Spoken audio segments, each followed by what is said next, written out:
حضرت آدم علیہ السلام اس دھرتی کے پہلے فرد ہیں جن کو رب نے زمین پہ بھیجا تھا. جب وہ زمین پہ آئے تھے اور اس لیے آئے تھے کہ آسمان پہ اور جنت سے اللہ نے ایک وقت کے لیے ٹریول فرمایا تھا. دنیا میں آ کر کہنے لگے اللہ جنت میں بھول ہوئی تھی, میں بھول کی معافی مانگتا ہوں, مجھے بھول کی معافی دے دے. جڑا والوں کے وہ یورو دو معافیوں کا ذکر موجود ہے, ایک اللہ کے قرآن میں ہے, ایک رسول اللہ صلی اللہ علیہ وسلم کے فرمان میں ہے, قرآن کریم میں ہے. حضرت آدم نے مانگا ربنا ظلمنا انفسنا وان لم تغفر لنا وترحمنا لنکونن من الخاسرین. مولا معافی دے دے, بھول ہو گئی, میری بھی معافی, میری وائف, میری بیوی اما حفا کی بھی معافی, اس بھول کی معافی دے دے ورنہ ہم نقصان اٹھانے والوں میں سے ہوں گے. یہ اللہ کا قرآن کہتا ہے. حضور کا فرمان اس آیت کی تفصیل بتاتا ہے, حضور پاک کی حدیث اس آیت کی تشریح بتاتی ہے, حضور پاک کی زبان مصطفیٰ کے قرآن کی تفسیر دیتی ہے. حضور پاک نے فرمایا, امام حاکم نے مستدرک میں لکھا, امیر المؤمنین عمر بن خطاب رضی اللہ عنہ راوی ہیں, ارشاد فرماتے ہیں حضور پاک نے صحابہ کو بٹھایا, انہیں بات سنایا, بیان سنایا, تقریر سنائی, نصیحتیں کی اور وہاں فرمانے لگے میرے صحابہ تمہیں پتا ہے آپ کے اور ہمارے ابا حضرت آدم کی بھول کی معافی کیسے قبول ہوئی تھی. ہم نے عرض کیا اللہ کے رسول آپ کو پتا ہے, آپ کے اللہ کو پتا ہے, آپ بتا دیں. حضور پاک علیہ السلام نے فرمایا حضرت آدم دعائیں مانگتے رہے, آسمان سے جواب نہیں آ رہا تھا. ایک دن دعا مانگی, تذکرہ مصطفیٰ کا کیا, رب نے جواب دیا. حضرت عمر پوچھتے یا رسول اللہ تفصیل دیجیے آپ کا تذکرہ کیسے کیا. حضور پاک نے فرمایا حضرت آدم نے دعا میں یوں کہا اللہم انی اسألک بحق محمد ان تغفر لی. اللہ محمد کریم علیہ التحیت و تسلیم کے واسطے اور وسیلے سے بھول کی معافی دے دے. فرمایا یہی دعا کرنی تھی, حضرت آدم کا یہی لفظ بولنا تھا, حضرت آدم کا یہی الفاظ زبان کرانے تھے. حضرت آدم کے آج تک جواب نہیں تھا, فوراً جواب آیا. رب نے پوچھا کئی بار عرفت محمد من مخلوقہ, اے آدم حضور پاک کو کیسے جانتے ہو, ابھی تو ہم نے انہیں دنیا میں نہیں بھیجا. حضرت آدم کو جواب ملا, تعلق مضبوط ہوا, مزید اپنی اللہ کے ساتھ آوازاری مضبوط ہوئی, امید مزید قوی ہوئی. عرض کرنے لگے اللہ میں تو اب سے نہیں جانتا, بہت پہلے سے جانتا ہوں, اب سے نہیں جانتا, بہت پہلے سے. کب پہلے سے اللہ کو پتا ہے, پھر بھی پوچھتے ہیں کب پہلے سے. حضرت آدم عرض کرنے لگے لما خلقتنی بیدک, اللہ ابھی جنت میں نہیں آیا تھا, ابھی زمین پہ نہیں آیا تھا, ابھی ہوا کا وجود نہیں تھا. جب میری پیدائش ہو رہی تھی میں تب سے جانتا تھا. آدم کیسے جانتے تھے؟ فرمانے لگے لما خلقتنی بیدک, اللہ جب آپ نے ہمیں پیدا کیا ونفخت فیک من روحی, روح میرے اندر داخل فرمائی, فرفعت راسی, میں نے سر اٹھایا, فرأیت علی قوائم العرش مکتوبہ, میں نے آپ کے عرش پہ لکھی ہوئی ایک عبارت پڑھ لی, وہ عبارت یہ تھی لا الہ الا اللہ محمد الرسول. فظننت انہ احب الخلق الیک, اللہ میں اس بات پہ درجہ یقین پہ پہنچ گیا کہ جس کا نام نامی آپ کے نام کے ساتھ, اسم گرامی آپ کے اسم مبارک کے ساتھ ملا ہوا ہے, وہ عام نہیں اہم مخلوق ہے. یا مولایا سعادتوں کا بحق کی اللہ, اسی لیے میں نے اسی کا وسیلہ دیا, اسی کا واسطہ دیا, اسی کے محاورے سے اپنے بھول کی, اپنی بیگم کے بھول کی معافی مانگی. اب جواب ہے, اللہ نے فرمایا یا آدم غفرت لک, آدم تو نے دعا مانگی, ہم نے تیری دعا قبول کی. توجہ ہے, توجہ ہے.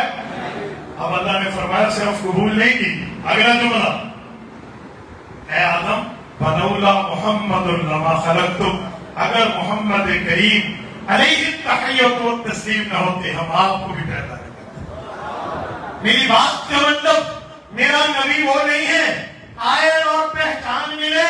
میرا نبی تو وہ ہے جو دنیا میں پہلے آئے اسے بھی تعارف حضور کا ہوا. میں نے کہا کسی کا بچہ پیدا ہو دنیا بعد میں جانے یہ معاملہ بعد کا. میرا نبی وہ نہیں ہے. میرے نبی وہ ہے ہمارے نبی وہ ہے کہ وہ آنے سے پہلے اپنی پہچان رکھتے ہیں. کہتے ہیں نا محمد ہمارے بڑی شان ہے. آؤ اس دھرتی کی دوسری انسان حضرت اما حوا ہے.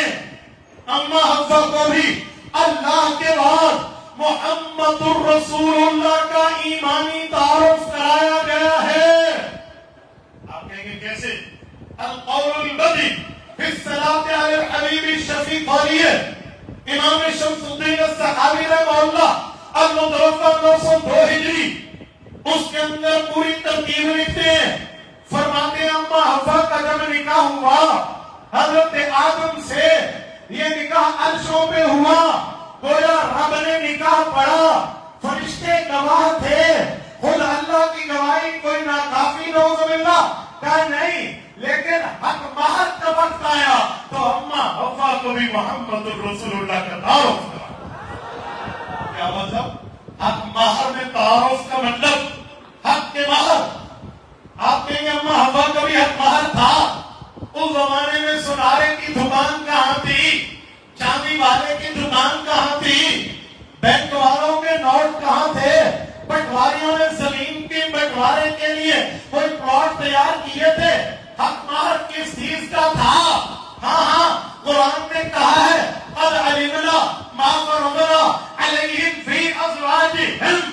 22واں پارہ سورۃ الاعراف سورۃ نمبر 33 رب کا حکم کہ حق مہر لازم ہے. اب آدم علیہ السلام کے دور میں کیا حق مہر آدم علیہ السلام نے دیا؟ امام صحابی نے یہ حوالہ دیا ہے فرمایا امہرا آدم علیہ السلام حوا علیہ السلام 10 صلوات علی نبینا علیہ السلام. حق مہر کی باری آئی. رب نے فرمایا اے آدم آپ اور آپ کی بیوی 10 مرتبہ محمد الرسول اللہ پر درود پڑھ لو تمہارا حق مہر مکمل ہو جائے. میں نے کہا اس دھرتی کے دوسری انسان اما حوا ہے. انہیں بھی تعارف آنے کے بعد اللہ کے بعد محمد الرسول اللہ کا. میرا نبی تو وہ پہچان رکھتا ہے. ہمارے نبی کا وہ مقام ہے. ہمارے نبی کا وہ مرتبہ ہے. ہمارے نبی کا وہ درجہ وہ حیثیت وہ ویلیو اور وہ رتبہ ہے. ایسا رتبہ تو اس دھرتی پہ کسی کے لیے بنا نہیں ہے. بنا ہے تو سر مصطفیٰ اس قابل ہے کہ وہ تاج حضور کے سر پہ سجے. کندھے مصطفیٰ کے قابل ہے کہ وہ دم سے حضور کے کندھوں پہ. میرے دوستو حضرت آدم اور اما حوا کے بعد آئیے تو میرے نبی کا تعارف اس سے بھی آگے ہے. کئی دلائل ہیں. میں انہیں اسکپ کرتے ہوئے سیرت رحمت للعالمین پر حدیث پاک آپ کی خدمت میں رکھنے لگا ہوں جو میں نے خطبے میں پڑھی ہے. وہ آیت پیش کرنے لگا ہوں جو میں نے خطبے میں پڑھی ہے. رب کریم نے فرمایا یہ سورۃ انبیاء کی آیت نمبر 107 ہے فما ارسلناک الا رحمتا للعالمین. رسالت مآب اس دھرتی کے تمام اعلی عالم کے لیے رحمت بنا کے بھیجے گئے ہیں. یہ رحمت حضور کی پیدائشی بعثت قبل پیدائش ہے. آپ کہیں گے کیسے؟ امام حاکم مستدرک میں روایت لائے ہیں حضور پاک صلی اللہ علیہ وسلم جب پیدا ہوئے حضور کے سر پہ والد کا سایہ نہیں تھا. اس لیے قرآن کہتا ہے الم یجدک یتیما فآویٰ. اے پیغمبر آپ یتیم تھے ہم نے آپ کو ٹھکانہ دیا ہے. حضرت عبداللہ رضی اللہ عنہ حضور پاک کے ابا دنیا سے رخصت ہو گئے تھے. حضرت اما آمنہ رضی اللہ عنہ کے گود میں جب میرے نبی پاک آئے ہیں پھر حضور کے نام رکھنے کی باری آئی تھی کیونکہ رسول اللہ پیدائشی مختوم تھے. وہ معاملہ جو عام بچوں کا ہوتا ہے وہ حضور کے ساتھ پیش نہیں آیا. جب نام کی باری آئی تو نام حضرت رسول اللہ کے دادا جی شیبۃ الحم جناب عبد المطلب نے رکھا ہے. امام حاکم کہتے ہیں لما ولد النبی صلی اللہ علیہ وسلم، جب حضور پیدا ہوئے، سماہ عبد المطلب محمد، حضرت عبد المطلب نے نام رکھا محمد صلی اللہ علیہ وسلم. سوال اٹھا، اے ابو الحارث، اے عبد المطلب، ما حملک علی ان تسمی محمد، آپ کس دلیل کی بنیاد پہ اس کا نام محمد رکھ رہے ہیں؟ ولم یسمی من آبائہ، اس کے آباء و اجداد میں ہمیں یہ نام نہیں ملتا. لوگ تو اپنے آباء و اجداد کے نام اپنی اولاد کے نام پہ رکھتے ہیں، آپ نے وہ نام رکھا ہے اس نام کا پہلے وجود نہیں ہے. وجہ کیا ہے؟ حضرت عبد المطلب نے فرمایا، اور صرف مکہ کی دھرتی پہ یہ لفظ عبد المطلب نے نہیں کہا، جڑا والا کے غیوروں، یہ لفظ اللہ نے النقش فی الحجر کر دیا ہے، پتھر پہ لکیر کر دیا ہے. عبد المطلب نے کہا محمد کا معنی ہوتا ہے تعریفوں والا، اور میں نے یہ سامنے وجہ رکھی ہے، اردت ان یحمدہ اللہ فی السماء ویحمدہ الناس فی الارض. میں چاہتا ہوں میرے بچے کی تعریف اللہ آسمان میں کرے اور مخلوق خدا زمین